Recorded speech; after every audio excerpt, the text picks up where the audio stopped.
রাষ্ট্র সংস্কার ও জুলাই সনদ তৈরিতে ধারাবাহিক বৈঠকের অংশ হিসেবে বুধবার রাজধানীর ফরেন সার্ভিস একাডেমিতে রাজনৈতিক দলগুলোর সাথে অষ্টম দিনের মতো বৈঠক করে জাতীয় ঐকমত্য কমিশন।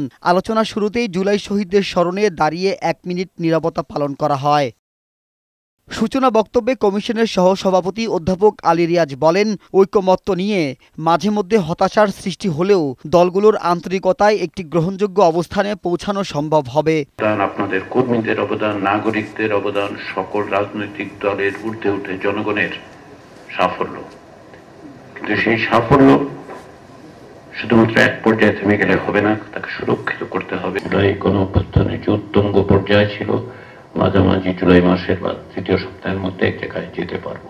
বৈঠকের প্রথম এজেন্ডায় রাজনৈতিক দলের নেতারা সংসদীয় এলাকার সীমানা পুনর্নির্ধারণে একটি স্বাধীন কমিটি গঠনে একমত হয়েছে।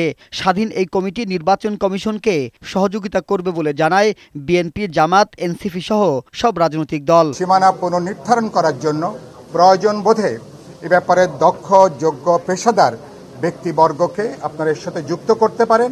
বর্তমান নির্বাচন কমিশনের অধীনেই আইন করে সংবিধানে 119 আর্টিকেলে এটা করা সম্ভব, উপকমিটি করে দিয়ে কাজটা করা সম্ভব। ত্রয়োদশ নির্বাচনে একটি বিশেষজ্ঞ কমিটি নির্বাচন কমিশন নিজেই গঠন করবে এবং তাদের সুপারিশ ক্রমেই তারা ডিলিমিটেশনটি করবে। আর দ্বিতীয় এজেন্ডায় তত্ত্বাবধায়ক সরকারের মেয়াদ 3 মাসের বেশি হওয়া যাবে না জানিয়ে শুধু নির্বাচনী প্রক্রিয়া সম্পূর্ণ করায় মত দেন রাজনৈতিক দলের নেতারা। 3 মাসের জন্য হইতে হবে এবং নির্বাচনকালীন কাজ তারা ওইটার সময় সুনির্দিষ্ট হবে। আমরা জাতীয় ঐক্যমতের ভিত্তিতে বলতে পারি যে জুডিশিয়ারিকে বাদ রেখে যদি জাতীয় ঐক্যমতের ভিত্তিতে আরও 2-1টি প্রভিশন তার আগে রাখা যায়, যেটা একটা গ্রহণযোগ্য মতামতের ভিত্তিতে প্রধান উপদেষ্টা নিয়োগ হয় এবং প্রধান উপদেষ্টার পরামর্শে পরবর্তী উপদেষ্টাগুলো নিয়োগ হবে, যাদের সংসদ সদস্য হিসেবে নির্বাচনের যোগ্যতা থাকে তাদেরকে কনসিডার করা হয়।